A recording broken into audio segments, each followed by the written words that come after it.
스트레스 해소 어떻게 하세요? 이 질문을 들으면 무엇이 떠오르시나요? 친구들과 술 한잔? 넷플릭스 정주행? 아니면 잠을 자는 것? 많은 분들이 이런 방법으로 스트레스를 풀려고 하지만 효과는 일시적이죠. 오늘 저는 여러분들께 색다른 스트레스 해소법을 소개하려고 합니다. 바로 무도, 즉 무술을 통한 스트레스 관리입니다.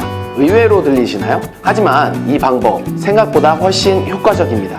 오늘 이 영상을 통해 무술이 어떻게 우리의 마음을 단련하고 스트레스를 해소하는지 알 수 있을 것입니다. 스트레스가 쌓이면 우리는 다양한 방법으로 풀려고 노력하죠. 운동이나 TV, 게임처럼 익숙한 방법도 있지만 그 효과는 일시적일 때가 많습니다. 마음의 평온을 찾으려면 조금 더 근본적인 무언가가 필요하다는 걸 느끼신 적 있나요? 무술은 신체의 건강을 챙기면서도 마음을 차분하게 만들어주는 독특한 해법입니다. 하지만 여기서 그치지 않고 무술은 우리가 예상치 못한 위험 상황에서 자신을 보호할 수 있는 능력까지 길러줍니다. 즉, 몸과 마음의 건강뿐만 아니라 현대사회에서 스스로를 지키는 힘까지도 제공하는 거죠. 무술을 배우다 보면 단순한 신체적 활동을 넘어서 호흡법의 중요성을 알게 됩니다. 예를 들어 태권도나 합기도, 유도 같은 무술은 격렬한 움직임 속에서도 호흡을 안정시키는 기술을 익히게 하죠. 우리가 스트레스를 받거나 긴장하면 먼저 호흡이 가빠지잖아요. 무술 수련에서는 이 호흡을 조절하며 마음을 진정시키고 신체적, 정신적 스트레스를 동시에 풀어주는 방법을 배웁니다. 호흡법은 단순히 긴장 완화뿐만 아니라 예상치 못한 상황에서 신속하게 대응할 수 있도록 해줍니다. 예를 들어 요즘 뉴스에서 자주 접하는 묻지마 폭행이나 칼부림 사건 같은 위험한 상황에서는 침착하게 행동하는 것이 생존의 열쇠입니다. 평소 무술을 통해 익힌 호흡법과 신체 단련은 이러한 상황에서도 빠른 판단력과 적절한 대응을 가능하게 해주죠. 특히 자기방어 기술을 배우면 갑작스러운 공격에 직면했을 때 두려움에 얼어붙기보다는 자신을 보호할 수 있는 실질적인 기술을 사용할 수 있게 됩니다. 예를 들어 한번 생각해 볼까요? 회사에서 스트레스를 잔뜩 받고 퇴근한 어느 날 길을 가다가 갑자기 예기치 못한 상황에 휘말린다면 어떨까요? 영화 속 이야기 같지만 실제로 뉴스에서 묻지마 폭행 같은 사건은 점점 더 빈번하게 일어나고 있습니다.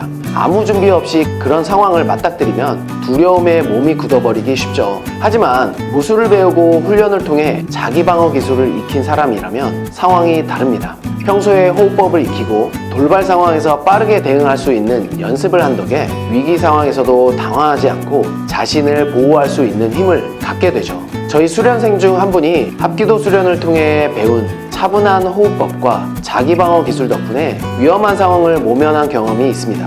이 수련생은 퇴근길 붐비는 지하철에서 낯선 남성이 몸을 더듬으려 할 때 침착하게 대처하여 상황을 해결했습니다. 평소 같았다면 공포에 휩싸였을 상황이었지만 무술 수련을 통해 배운 호흡 조절과 기본적인 방어 동작을 활용해 위험을 피할 수 있었다고 했습니다. 무술이 스트레스 해소와 자기 방어에 효과적이란 말은 이해되지만 여전히 무술은 너무 힘들고 시간도 많이 들지 않나? 라고 생각하실 수 있습니다.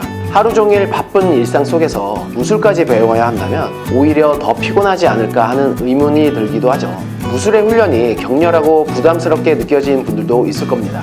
무술이 너무 격렬하고 시간이 많이 걸리는 활동이라고 생각할 수 있지만 꼭 무술 도장에 가서 훈련을 하지 않더라도 무술의 핵심 원리를 일상 속에서 쉽게 적용할 수 있습니다. 예를 들어 무술에서 중요한 호흡법과 자기조절 기술은 일상에서도 얼마든지 활용할 수 있죠. 이 두 가지는 무술의 핵심이자 스트레스 해소에 매우 효과적인 도구입니다.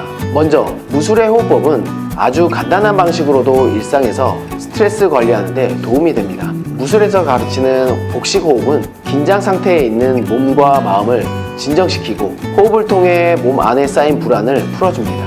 긴장될 때나 화가 치밀어 오를 때 깊은 복식 호흡을 의식적으로 몇 번만 해도 생각보다 훨씬 큰 효과를 볼 수 있습니다. 이는 무술 수련의 일부일 뿐만 아니라 언제 어디서든 쉽게 적용할 수 있는 스트레스 해소 방법입니다. 또한 무술에서 가르치는 자기조절 기술은 일상 속에서 불안이나 스트레스를 다루는데 유용합니다. 무술은 결국 순간적인 반응을 통제하는 훈련인데 이를 통해 자신이 스트레스를 받는 상황에서도 감정에 휘둘리지 않고 침착함을 유지하는 훈련을 하게 됩니다. 예를 들어 직장에서 스트레스 상황에 놓였을 때 감정을 폭발시키는 대신 한 걸음 물러서서 자신을 통제하고 차분하게 상황을 바라보는 태도를 가지는 거죠. 무술 수련 자체가 아니더라도 그 원리를 일상 속에서 자연스럽게 적용하는 것만으로도 신체적, 정신적 스트레스 관리에 큰 도움이 될 수 있습니다. 이는 곧 무술을 배우지 않더라도 스트레스 상황에서의 대처 능력을 키우는 좋은 방법이 될 수 있습니다. 정리하자면 무술은 단순한 운동을 넘어 신체와 마음을 동시에 다스리는 특별한 도구입니다. 스트레스가 넘쳐나는 현대사회에서 무술은 호흡법과 정신적 집중을 통해 마음을 차분하게 가라앉히고 몸의 긴장을 풀어주는 좋은 방법 중에 하나가 될 것입니다. 또한 자기방어 기술을 익힘으로써 우리는 예기치 못한 상황에서 스스로를 보호할 수 있는 자신감을 얻을 수 있죠. 무술이 격렬하거나 어려워 보일 수 있지만 그 원리를 일상 속에서 간단히 적용하는 것만으로도 스트레스 관리에 큰 도움이 됩니다. 호흡을 조절하고 차분히 자신을 통제하는 작은 실천들이 일상에서 불안을 다스리고 평온을 유지하는 데 탁월한 효과를 발휘할 것입니다. 오늘의 영상 어떠셨나요? 좋아요만 한번 부탁드리겠습니다. 다음에도 유익한 컨텐츠로 찾아오겠습니다. 이상 화랑체육관 신현욱 관장이었습니다. 감사합니다.